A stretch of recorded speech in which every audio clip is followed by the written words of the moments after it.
Just, mina alati soovitan leida võimalus teha midagi koos.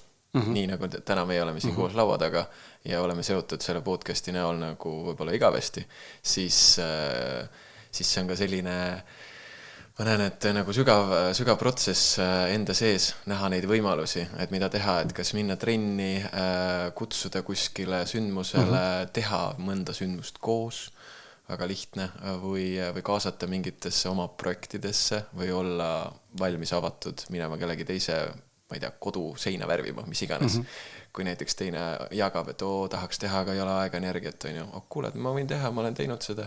Et sellised lihtsad viisid aitavad tegelikult tuua sügavamat ühendust, et lihtsalt minna välja ja teha väike jook või söök, on ju, see tegelikult ei liida meid, sest meil ei teki ühiseid selliseid nagu tugevaid, kandvaid, liitvaid ühendust kohta ja see ühenduskoht on koos tegemine või koos millegi loomine.